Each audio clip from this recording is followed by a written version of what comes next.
Mana bugun biz Bank boshqaruv raisi hurmatli Bekmirzayev Chorasadi Baqosimovich tomonidan Farg'onani Yozyovon tumanida bo'lib turibmiz. Bugungi ishtirokchimiz Ifoda agrokimyo himoya MChJ bog'dorchilik, sabzavotchilik bo'lim boshlig'i Dilshod aka bilan turibmiz. Bu yerga kelishimizdan asosiy maqsad agrovolokno yopish orqali Dilshod aka mana sitrus o'simliklaridan limon o'simligini parvarish qilib kelmoqdalar. Bunda qanday parvarish qilayotgan sir-sinoatlari bilan o'rtoqlashadilar va bunda qishda ko'rib turibsizlar, mana mevalari gullab turibdi.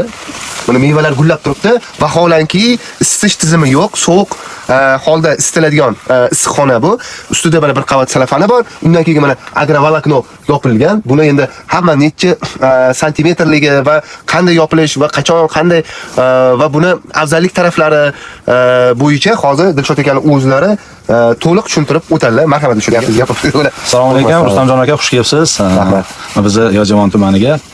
Demak, bu issiqxonani oldin tarixini qisqacha aytsam, 79-yili Yozyovon savxozini qoshida, shu Yozyovon savxozini ichida o'sha paytdagi tumanimiz rahbarini G'ulomjon aka Polatovni nimalari bilan, tashabbuslari bilan qurilgan va bu qurilishni boshlashiga sabab bo'lgani otamiz shu yerda 1979-yili 10 sotiklik issiqxona qilib limon ekib hosilga kirgizganini ko'rib qolganlar kelib ko'rib kattaroq maktabda kattaroq miqyosda qursak deb maslahatlashib 2 gektar issiqxona qurishga keyin qaror qabul qilishib shu Toshkentdagi limonchilarning ustozi Zayniddin aka Faxriddinovni oldiga dadamizni Yusufjon aka Jo'rayevni hojini jo'natib shu bilib keling, borib ko'rib keling, biz qurilishni boshlaymiz deb. Shunday bo'lib boshlangan. Ishga tushishi 80-yildan 87-yilgacha o'sha etap-etap ishga tushib ketgan. 87-yildan to'liq ishga tushgan. Shu kungacha shu davlatga faqat foyda keltirgan, hech zarar keltirib ishlamagan. Limonni qaysi turga ekilgan endi? Bu yerga o'sha Toshkent F1 navi ekilgan. Toshkent F1 navi. Hozir sal nariroqda birinchi nimamizda limonxonamiz, bu yerda 30 ta jami, 30 ta limonxona bor. 30 ta bir bo'limdagi bo'lib chiqqansida 2 gektar. Bu yarim yer ostida, polotransheya deydi. Polotransheya usulida tashqariga chiqqanda ko'ramiz, o'rtasida yo'lak bor, koridor va ikkala tarafda 15 tadan 30 ta shu xonasi bor. Qatordan ekilgan. Bularning oralig'i 3 metrga ekilgan limonlar va o'zi limonxonaning eni 6 metr. Demak 6 metrga qator orasi ham 3 metr, ko'chat orasi ham 3 metr. Hozir shu kunda o'sha 76-yildagi limonlar ham bor. Hozirgacha meva berib kelyapti. Va shu kundan boshlab biz 5 o'g'ilmiz, 5alamiz ham shu limonni ustida ishlab buni rivojlantirib kelyapmiz. Otamizdan keyin 2002-yilda fermerlashtirishda bu joyda o'sha fermer xo'jaligiga aylantirilgan. Sitrus fermer xo'jaligi deb ataladi. Shu avvalgi ta'minot paytida bu yerda issiqxonani demak isitish tizimi bo'lgan va u ko'mir, mazut bilan ishlagan. Yillar o'tgandan keyin tizim ham eskirgan, chirigan, bu nimalar, qozonxonalar almashtirilgan, yoqilg'i qimmatlashib ketgan. Shundan keyin biz asta-sekin bir qavat polietilen yopqichdan termos 2 qavat polietilen yopqichga o'tdik. Bu endi isitish alternativa usullarini qidirishni boshladik. Sababi 2008-yildagi qattiq sovuqda bir qismi talofat ko'rdi. Issiqxonani sovuqqa oldirdik. O'sha yil ham uzoq vaqt anomal sovuq bo'lgan va shundan keyin 2 qavat yopib, shu sistemalarni tizimdagi trubalarni, quvurlarni, temir quvurlar boshqalar chirib ketdi. Endi juda qiyin bo'ldi. Qaytadan nima qilaylik desak, yangitdan tizim qilaylik desak, limonning narxi bugungi kunga singari yaxshi emas. Ekspertlarimiz ham yaxshi basida xabaringiz bor. Limonimizni olib chiqib sotsak, tashqarida pishgan olmadan arzonroq narxda olar edi. Hatto limonni haligi xaridor bu nechinchi yillar? Bu 2000-yillarga to'g'ri keldi. 2008 shuni oladi. Limonning qadri juda pasayib ketgan edi. Qanday edi bozorda shunda? Bozorda juda qiyin edi sotish. Olmadan ham arzon bo'lib ketgan paytlar bor. Unda nimani hisobiga bo'lgan o'sha paytlarda? Nima deb o'ylaysiz? Eksport salohiyatimiz deb o'ylayman. Tashqari biz limonimizni bilmagan. Mana Rustamjon o'zingizdan bilib turibsiz. Hozir qaysi davlat biz limonimizni yesa, boshqa davlatga yemay qo'yyapti. Shunday. Biz limonni ta'mini, biz limonni haligi nimasini, mazasini ko'rmagan, tushunmagan, bilmagan. Shunga hozir bir iqtibos aytaman. Hurmatli raisimiz Chori Mirzayev chet elga borib, hamma o'sha ko'rgazmalarda, mana qishloq xo'jaligi bo'yicha o'tkazgan ko'rgazmalarga limon mevasidan shunda olib borib, hamma o'sha chet elliklarga bundoq ulashib, bundoq yedirib chiqib, bundoq tatib ko'rishdi-da. Hamma hayron. Bu deydi, shu videolarda ham ko'ramiz, bu deydi mandarinmi deydi. Yo apelsinmi deydi, apelsinmi deydi. Nordon apelsinmi deydi. Yo, non apelsin emas, limon. Ishonmaydi-da. Butun dunyoda yo'qdi bunday. Lekin shu ko'chatda ham olib ketishdi, ko'chatda ham. O'zbekistondan shu ko'chatni olib kelib chet elga eksa ham bunaqa effekt bermas. Mazasi o'xshamas ekan-da. Yana o'zgarib shu nordon mazaga o'tib ketar ekan. Gapingiz juda to'g'ri. Uni endi gapimiz juda cho'zilib ketmasin. Limonda shunaqa bo'lsa ham hattoki tashqariga eksport salohiyatimiz yomonligi uchun sotalmagan paytimiz bo'lgan. Sotalmaganimizdan keyin tizimda yangilanmaganmiz. Chunki katta xarajat turgan.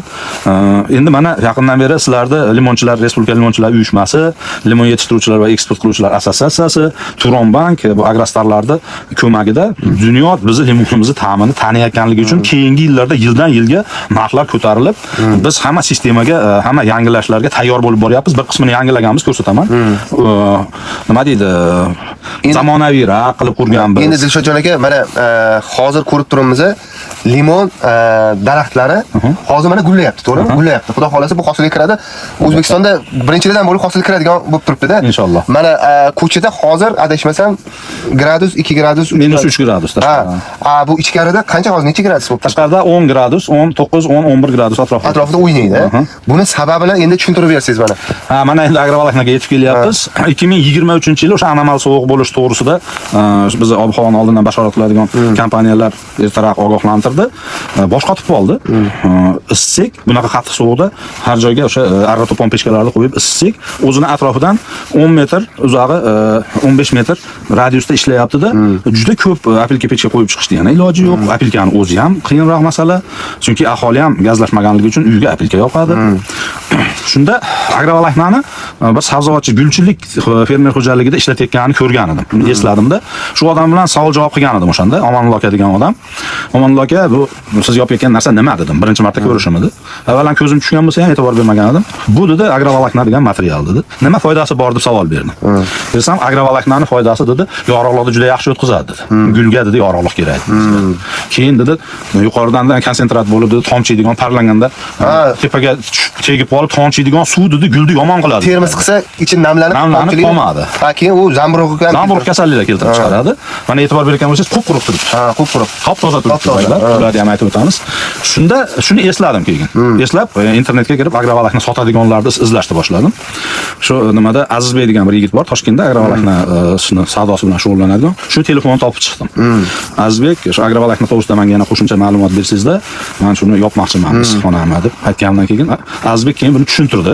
Demak, bu shunda aytdiki, bu shunday materialki, endi dehqonlar tushunadigan qilib aytib beraman. Shunday qilib. Bu shunday materialki dedi, birinchisi dedi nafas oladi dedi. Nafasni ham dedi aqlli oladi dedi. Ichkariga issiqlikni o'tkazadi dedi. Ichkaridan issiqlikni qaytib chiqish qiyinroq dedi. 100% emas endi. Masalan 100% chiqarib yormaydi emas, bu ham chiqarib yoradi. Lekin juda katta issiqlikni chiqarmaslik xususiyati bor. Ichkariga qamalgan issiqlikni chiqarib yormaslik xususiyati bor dedi. Shunaqa xususiyatga ega dedi. Ikkinchisi dedi, buni yopganingizda dedi, o'zidan dedi nam havoni tepaga chiqarib yorganligi uchun dedi, terlamaydi dedi. Terlab dedi, konsentrat suv oqmaydi dedi.